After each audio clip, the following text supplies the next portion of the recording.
Messieurs, dames, bonjour. Je suis Dr Aboumrad, chirurgien à l'hôpital d'Orléans et je m'occupe essentiellement de la chirurgie et de l'obésité. C'est le sujet qu'on va aborder aujourd'hui avec les objectifs de toute nouvelle technologie, qui est les avantages et les inconvénients. Je remercie la ville d'Orléans de m'avoir invité pour vous parler de cette pathologie et de sa prise en charge dans l'état actuel des choses. La question qu'on va se poser concernant les techniques modernes et les évolutions technologiques, est-ce que la chirurgie robotique bariatrique, est-ce que l'évolution avec le robot a un avenir ou pas? Donc, il y a eu beaucoup de controverses concernant la chirurgie robotique et on va essayer tout le long de cet exposé de voir quels sont les avantages, les inconvénients de cette chirurgie. Pour pouvoir parler de la chirurgie de l'obésité, il faut définir l'obésité. L'obésité, est-ce que c'est une question de poids? Est-ce que c'est une question d'hyperphagie, donc est-ce que les patients simplement mangent trop? Est-ce que c'est une prédisposition génétique? Est-ce un problème psychologique? Est-ce que c'est un problème de sédentarité? Un problème économique? Est-ce que les patients n'arrivent pas à acheter la bonne qualité d'aliments? Est-ce que c'est des troubles compulsifs dus à des pathologies psychologiques qu'on doit prendre en charge? Est-ce que c'est un effet circonstanciel dû à un choc ou dû à un problème ponctuel? Est-ce que c'est un problème environnemental? S'agit-il d'une responsabilité individuelle ou c'est bien une responsabilité collective de la société et de l'entourage? Faudrait-il instaurer une politique de santé publique pour prendre en charge cette maladie? En fait, l'obésité, c'est tout cela. Donc, la prise en charge de l'obésité doit être multi-spécialité. Elle doit être considérée comme un problème de santé publique multifactoriel. Donc, il faudra qu'on prenne en charge la question de l'obésité sous tous ses angles pour qu'on puisse amener le patient à avoir de bons résultats de notre prise en charge. Donc, aujourd'hui, en 2021, quelle est la prise en charge optimale aujourd'hui de l'obésité? Tout d'abord, il faudra une bonne politique de santé publique, donc une prévention. La prévention commence en famille, elle commence dans les petites classes, à l'école. Donc elle commence vraiment dans les âges précoces. Il faudra instaurer, comme pour le Japon qui a un taux d'obésité très faible par rapport aux autres nations, un système éducatif familial concernant le rapport avec les aliments, l'abolition de la sédentarité, donc il faudra inclure le sport à un âge très précoce dans l'éducation des enfants. Il faudra qu'on puisse comprendre cette pathologie pour pouvoir la prendre en charge. Donc il faudra comprendre le patient obèse. Il ne faut pas le critiquer en disant « bah oui, il n'a qu'à arrêter de manger ». Ce n'est pas vrai. C'est un problème qui nous concerne. Nous sommes responsables autant que lui de son obésité. C'est la société qui rend les gens obèses. C'est tout l'entourage du patient. Donc c'est une pathologie complexe. Il faut qu'on puisse être motivé pour aider les gens obèses. Il faut que les patients obèses aussi soient motivés pour changer de vie, pour complètement faire un nouveau départ dans la vie. Donc il faut aussi pour cela, après les avoir compris, les avoir incités à se prendre en charge, il faut les accompagner tout le long du processus et jusqu'en poste éventuellement opératoire. L'accompagnement doit durer toute la vie. Il faut les préparer comme il faut, il y a des bases pour cela, et il faut arriver à avoir un traitement spécifique adapté à chaque patient. Et le suivi, j'insiste encore, le suivi, c'est à vie. Au niveau prévention, c'est un problème national. Il faut qu'il soit pris en charge par tout le monde, par une bonne politique de santé publique qui va se baser sur une bonne éducation au niveau de l'hygiène de vie, donc abolition de la sédentarité, les exercices physiques, l'activité. il faudra une bonne hygiène alimentaire, il faudra qu'on reprenne notre fameuse gastronomie française et qu'on repart sur le qualitatif et non pas le quantitatif. Donc il faut qu'on éduque les gens à avoir une alimentation bien équilibrée. Et la prise en charge de l'obésité passe aussi par la prise en charge des facteurs favorisants et des facteurs de risque qui entourent le patient obèse. Pour nous, praticiens, qu'est-ce qu'il faut qu'on puisse, comment on peut prendre en charge un patient obèse? Pour le prendre en charge, nous devons avoir des normes. Donc on va définir un critère pour pouvoir comparer après l'évolution et comparer après la thérapeutique appliquée. Pour cela, on a créé ce qu'on appelle l'index de masse corporelle, qui est le résultat du rapport du poids sur la taille au carré. Donc entre 20 et 25, c'est l'habituel, c'est la norme. Entre 25 et 30, on est déjà en surpoids. Entre 30 et 35, on rentre dans l'obésité. À partir de 35 et 40, on est dans l'obésité morbide, surtout si on a des facteurs de comorbidité reliés à l'obésité. Au-dessus de 40, on est carrément dans l'obésité morbide, qui est un stade à prendre en charge et parfois opérer. Et quand on est au-dessus de 50, c'est la catégorie des super-obèses. Il faudra aussi se pencher sur les antécédents du patient, les antécédents familiaux, voir s'il y a une prédisposition familiale et génétique à l'obésité. Il faudra déterminer les facteurs de risque associés pour pouvoir les traiter, pour éviter les complications inhérentes à ces pathologies, type hypertension artérielle, dyslipidémie, ce qui veut dire cholestérol, triglycérides, le diabète, les douleurs articulaires, donc un avis rhumatologique est de mise, les problèmes cardiaques, les pathologies respiratoires et le syndrome d'apnée du sommeil est à rechercher de façon systématique quand on prend en charge un patient obèse. Il faut aussi savoir que l'obésité peut induire de la fibrose au niveau du foie et même parfois de la cirrhose. Le rôle de la diététicienne est primordial. Elle va faire l'enquête, proprement dite l'enquête alimentaire. Elle va déterminer si le patient mange en grande quantité, donc s'il est hyperphage, ou s'il grignote entre les repas. Elle va déterminer la qualité des aliments ingérés. Est-ce qu'il force sur le gras, sur le sucre, le sel, l'alcool? L'alcool est riche en calories et pauvre en nutriments. Il faudra qu'elle détermine aussi le temps que passe le patient à manger. Donc c'est important que le patient ne mange pas trop vite. Il faudra aussi travailler sur la qualité de mastication, parce que c'est très important. La démarche thérapeutique en vue d'une prise en charge bariatrique, qu'elle soit médicale ou chirurgicale, passe par aussi plusieurs étapes. Il faut savoir qu'une préparation à une chirurgie est minimale de 6 mois, voire 1 an ou plus. Si le patient n'est pas prêt, on attendra le temps qu'il faut, le temps qu'il soit prêt. Tout d'abord, on se base, nous, sur l'avis du médecin traitant parce que c'est la personne qui connaît le mieux le patient. Elle connaît ses habitudes, elle connaît ses antécédents, elle connaît son caractère et c'est le médecin traitant qui va référer le patient pour la prise en charge en vue d'une chirurgie bariatrique éventuelle. Donc, il l'adresse au chirurgien ou à l'endocrinologue nutritionniste qui va démarrer à partir de la première consultation les démarches pour cette prise en charge qui doit être collective et multi-spécialité. Donc, on va insister aussi sur une bonne prise en charge psychologique par un psychiatre ou par un psychologue, mais ce n'est pas une seule entrevue, c'est un suivi psychologique qu'il faut mettre en place.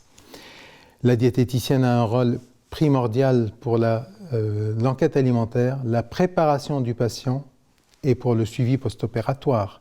Ici à Orléans, nous exigeons un travail diététique pris à bras-le-corps par le patient et on exige un suivi à vie au niveau diététique et nutritionnel, donc médicalisé, et au niveau de la diététicienne.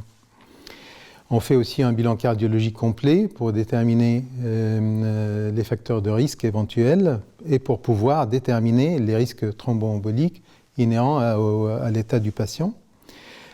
Une bonne évaluation pré-anesthésie. L'anesthésiste voit le patient une première fois bien avant la chirurgie et autant de fois qu'il est nécessaire, s'il juge utile de le revoir, il le reverra. Et il le voit, bien sûr, en pré-op immédiat pour la consultation officielle d'anesthésie préopératoire. Il faudra aussi un bilan respiratoire complet, avec détection ou pas de syndrome d'apnée du sommeil. Il faudra appareiller le patient s'il en a besoin, et nous, on exige un temps d'adaptation de minimum 1 mois et demi avant la chirurgie. Le patient doit s'adapter à cette machine pour que le post-opératoire soit le plus serein possible. Il faut aussi une prise en charge au niveau du gastro-entérologue par une gastroscopie avec recherche d'une bactérie qu'on appelle l'hélicobactère. Cette bactérie, si elle est présente, il faut la traiter et l'éradiquer et avoir une preuve qu'en quoi elle a été éradiquée. Ça peut prendre du temps. D'où l'intérêt pour un patient de se prendre en charge assez tôt, assez précocement au niveau du bilan préopératoire. Il faudra aussi que le gastro-entérologue se penche sur la fonction du foie, voir s'il y a déjà de la fibrose ou si le patient a atteint le stade de cirrhose ou pas. Et le rhumatologue aussi a une place prépondérante, surtout quand on a des problèmes spécifiques à régler. Nous insistons actuellement sur le rôle important de l'association de patients. Il n'y a pas mieux qu'un patient qui a déjà été opéré, qui a expérimenté le processus pour accompagner un patient qui est en cours de préparation. Donc c'est un rôle d'accompagnement, de soutien et un rôle explicatif. Alors, obésité et Covid, puisqu'on est en pleine pandémie, il faut savoir que l'obésité est un facteur de risque majeur et complètement indépendant de gravité en cas d'infection au Covid-19. 47% des patients infectés en réanimation sont en situation d'obésité. Et la forme sévère d'obésité, à savoir un IMC supérieur à 35, augmente significativement le risque d'être placé sous respirateur mécanique, donc une respiration invasive, indépendant de l'âge, de l'hypertension et du diabète. Donc l'obésité est un facteur de risque à lui seul en cas d'infection au Covid. D'où l'intérêt d'opérer les patients pour les mettre à l'abri des complications éventuelles de la maladie Covid-19. Alors, pour arriver à l'optique d'une chirurgie, il faut d'abord que le patient manifeste sa volonté propre pour aller jusqu'à la chirurgie. Il faut qu'il manifeste et qu'il prouve son désir de changement. Il faut qu'il prenne conscience de cet état qui est grave, qui diminue l'espérance de vie, et la prise en charge et la prise de conscience se manifestent par un changement de comportement au niveau hygiène alimentaire. Il faudra qu'il puisse faire une recherche personnelle des moyens à disposition pour l'amener vers la chirurgie ou vers une prise en charge médicale. Il faudra qu'il fasse une recherche, qu'il se renseigne par lui-même. Ça dénote une motivation.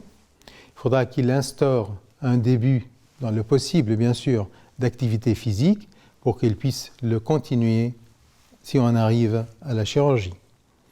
Il faudra qu'il soit conscient des risques vitaux inhérents au statut d'obésité et aussi aux risques encourus, que ce soit pour une prise en charge chirurgicale, les risques périopératoires et autres. Quelles sont les conditions d'un succès pour la chirurgie bariatrique? Il y a des règles instaurées par l'HAS, par les sociétés savantes étrangères, à quelques différences près, parce que si on considère l'association de diabétologie américaine, elle autorise ce qu'ils appellent, et ce que nous, on va appeler bientôt, la chirurgie métabolique, c'est-à-dire ils font des bypass pour les patients qui sont diabétiques avec un IMC au-dessus de 30. Le but, c'est de traiter le diabète, et le but dans ça n'est pas la perte de poids, même si elle peut être au rendez-vous. Pour la chirurgie de l'obésité proprement dite, il faudra considérer qu'on peut opérer de plein droit, si les critères sont remplis, un patient qui a un IMC supérieur à 40, s'il prouve qu'il a mis les changements en place. On peut l'opérer entre un IMC de 35 à 40 s'il a en association des comorbidités inhérentes à l'obésité et qui peuvent être traitées par la perte de poids, c'est-à-dire l'hypertension, le diabète, le syndrome d'apnée du sommeil, le problème de fibrose hépatique et les pathologies rhumatismales sévères. Donc, le médecin traitant va adresser le patient qui est pris en charge de façon collégiale avec à la clé ce qu'on appelle une RCP, donc une réunion de concertation pluridisciplinaire appelée de façon habituelle la commission de chirurgie d'obésité. Les dossiers sont étudiés, les intervenants connaissent le patient, connaissent son évolution, tout le monde donne son avis en vue de lui accorder ou pas la chirurgie de l'obésité. Si toutefois il remplit par son état préexistant les critères déterminés par la Haute Autorité de Santé. Si l'un des intervenants, du moins à Orléans, dit que le patient n'est pas encore prêt, il n'est pas prêt.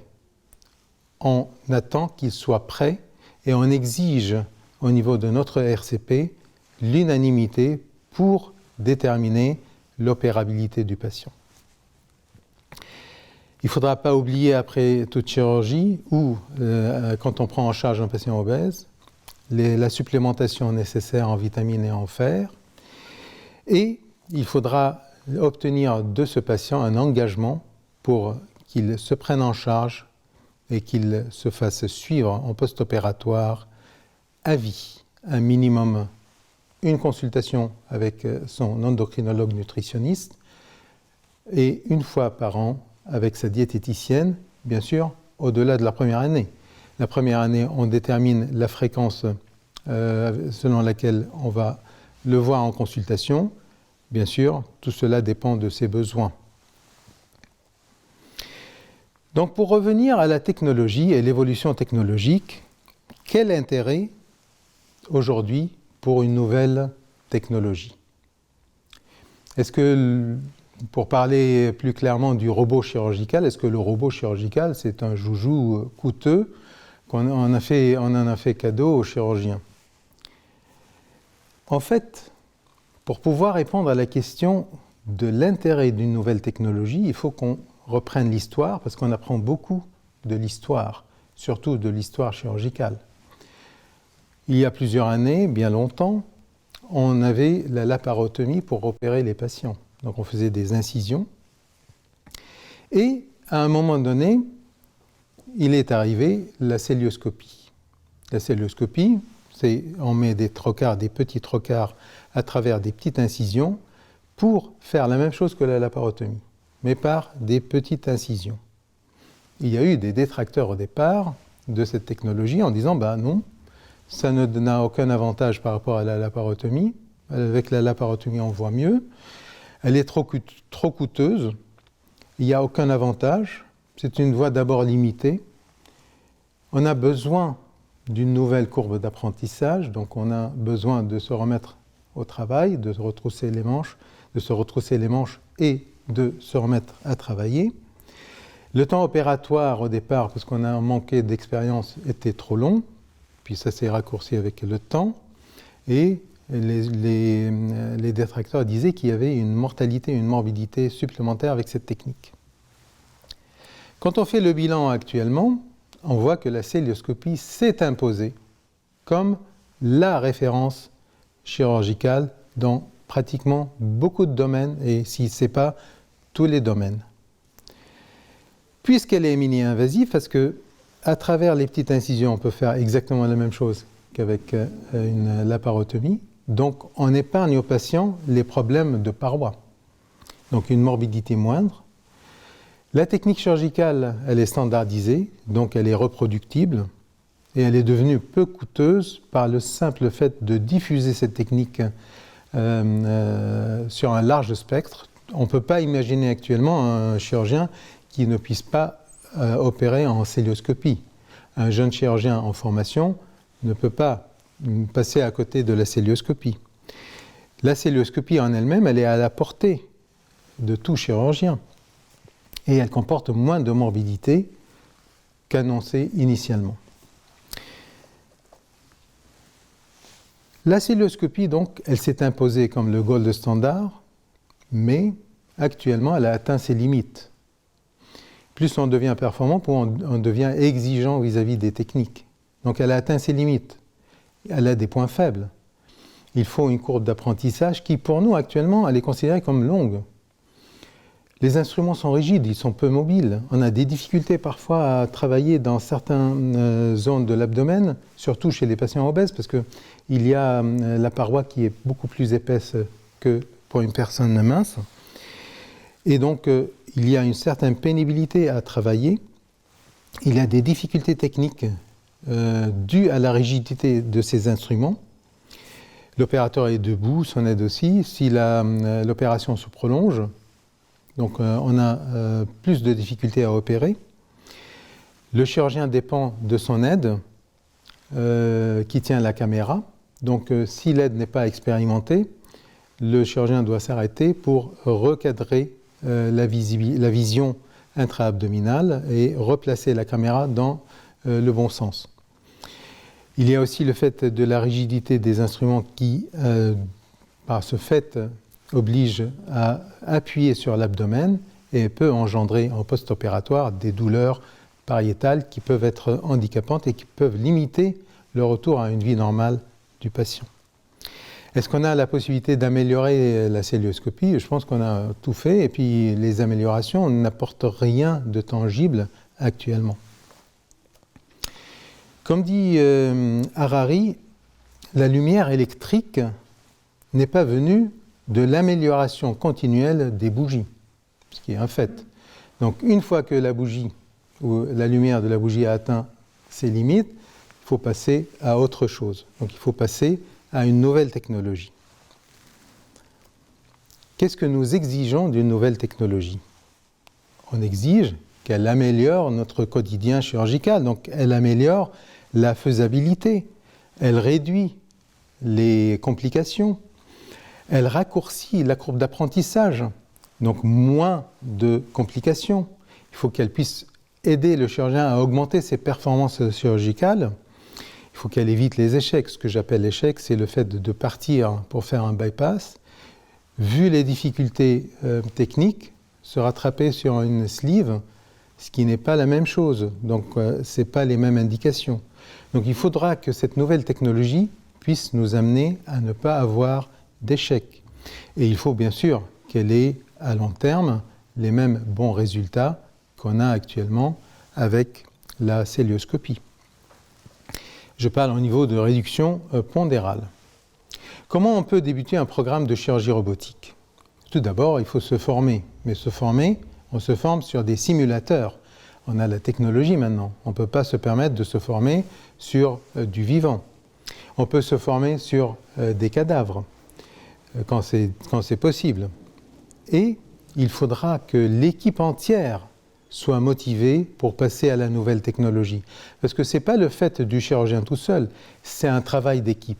La réussite du chirurgien et de la chirurgie repose sur une équipe soudée, une équipe motivée, une bonne entente avec l'anesthésiste et une bonne coopération entre l'équipe. Le chirurgien et des membres de son équipe peuvent aller dans un centre de formation spécialisé, les fameux CSO, centres spécialisés de l'obésité, qui sont des centres de référence.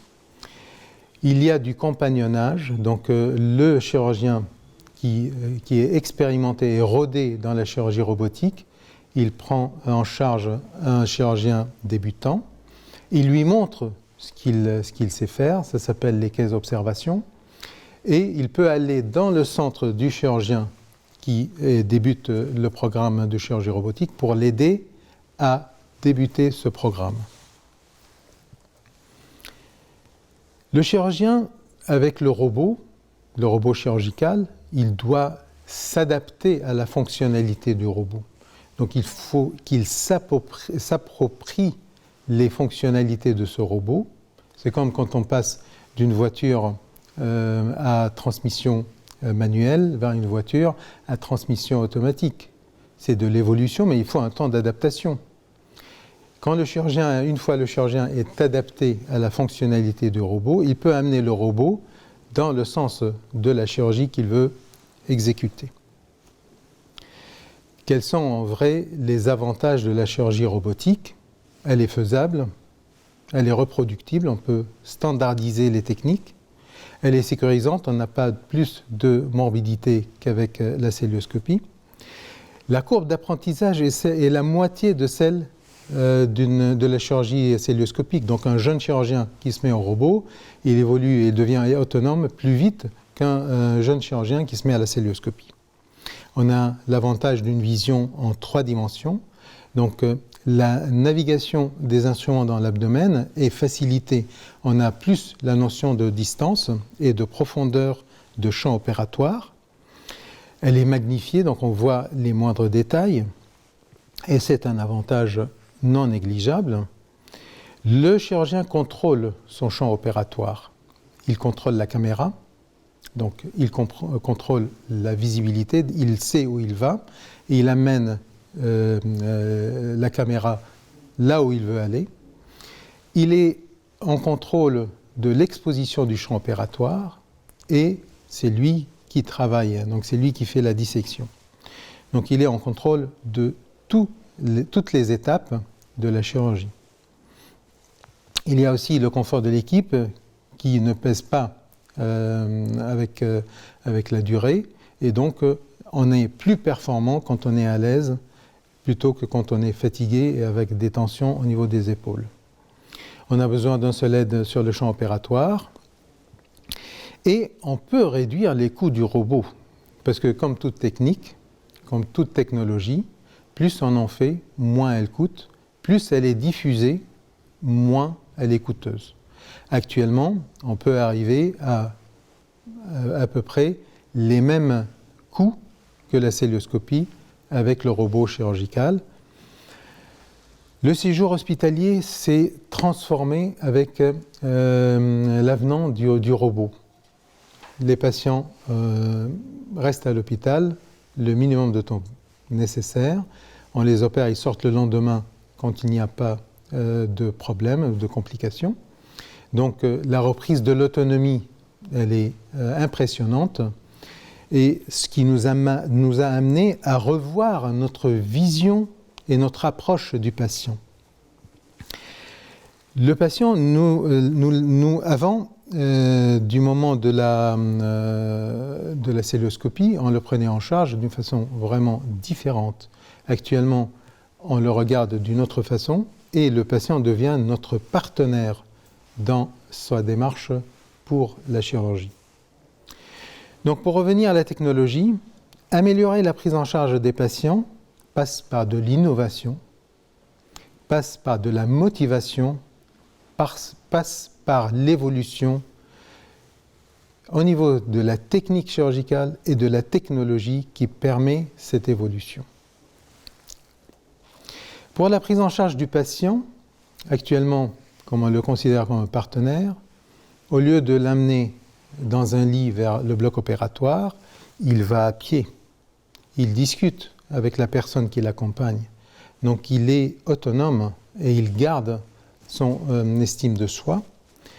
Il est reçu au bloc opératoire, dans un petit salon dédié. Il discute avec l'équipe chirurgicale, avec les infirmières spécialisées.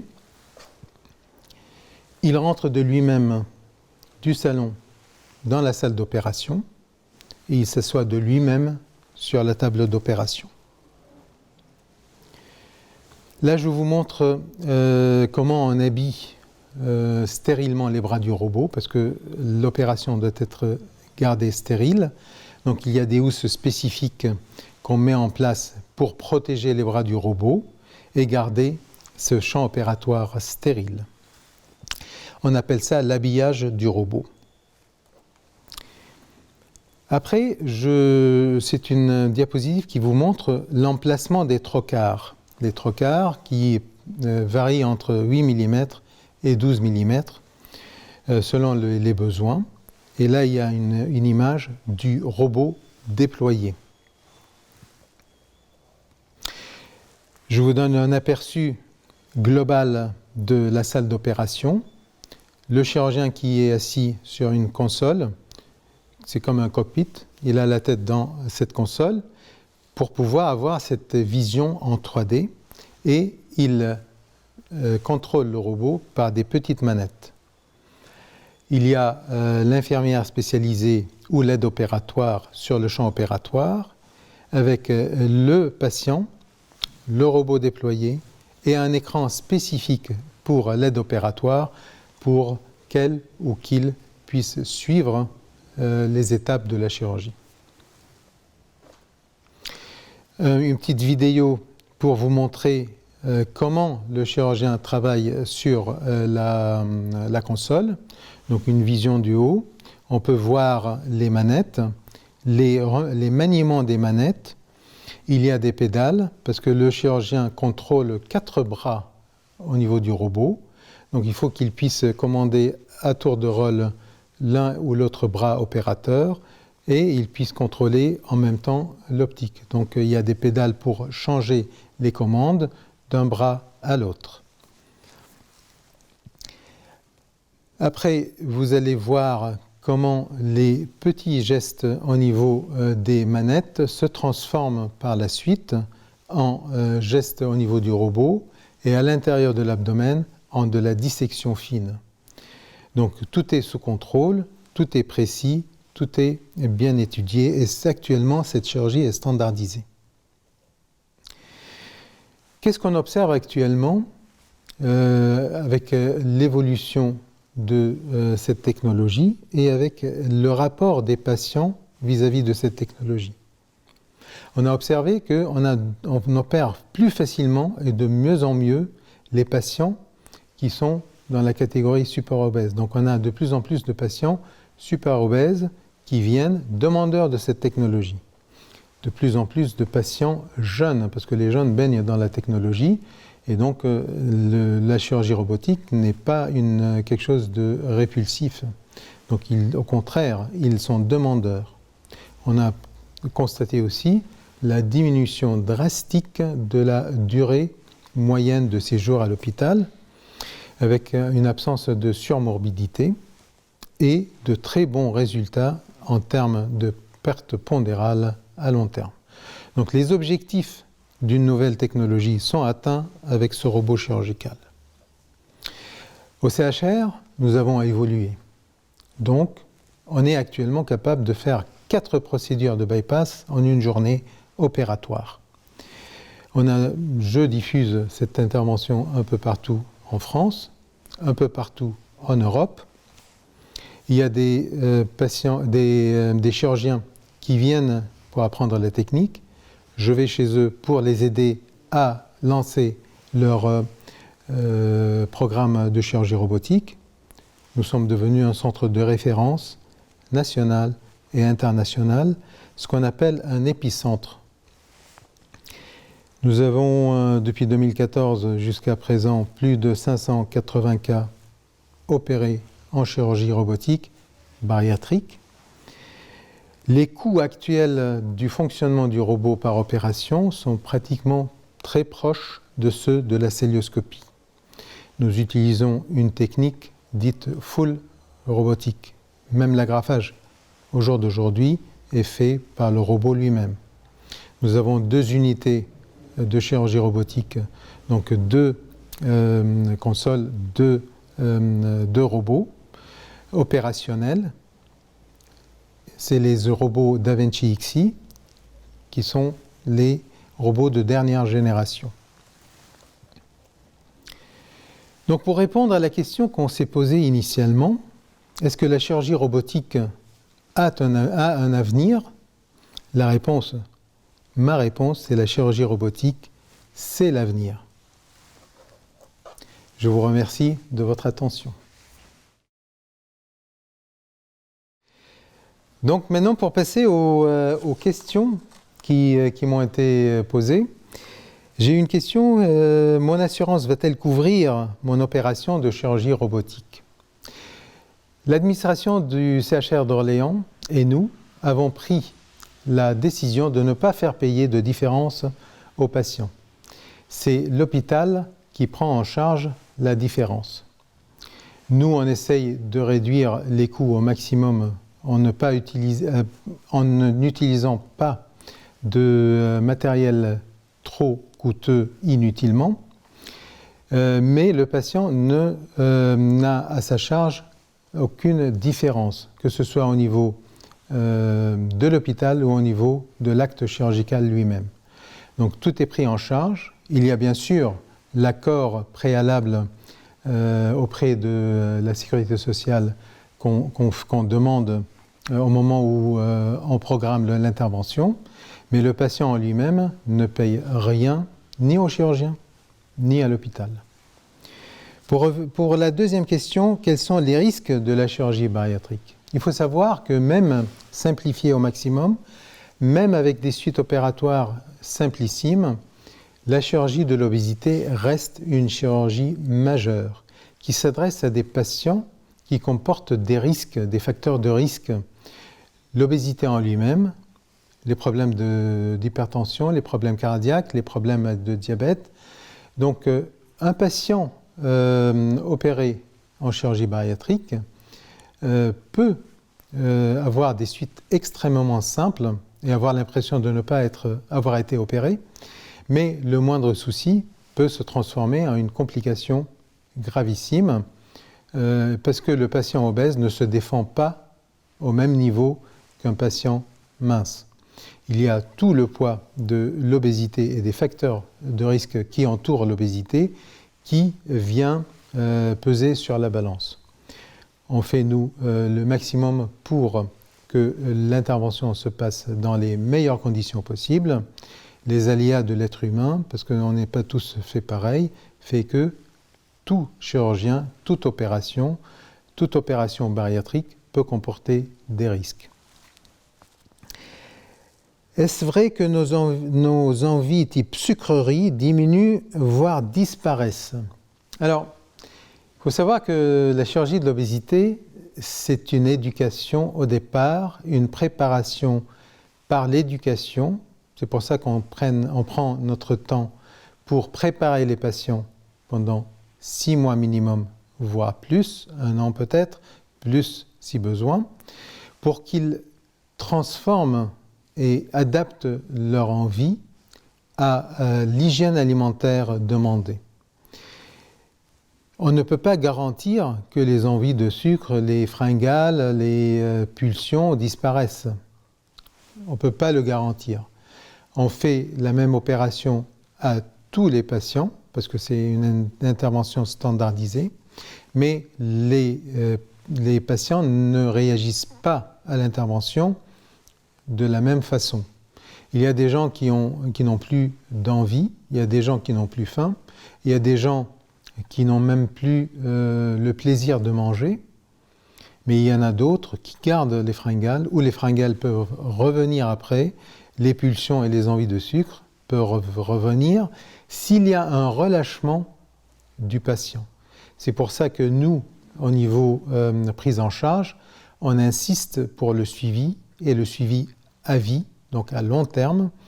On insiste sur l'hygiène alimentaire, sur une conformité stricte aux règles d'hygiène alimentaire et aux recommandations faites par la diététicienne, par le nutritionniste endocrinologue ou le chirurgien en amont de l'opération et bien sûr en post-opératoire. Donc il n'y a pas lieu de se relâcher, il faut toujours adapter son alimentation de façon à ce que ce soit une alimentation équilibrée. Moi, je demande aux patients d'annuler tout apport de sucre artificiel ou industriel et de favoriser tout ce qui est naturel. Donc, est-ce que ces envies vont disparaître? Je ne peux pas vous le confirmer, je ne peux pas vous le garantir. Voilà.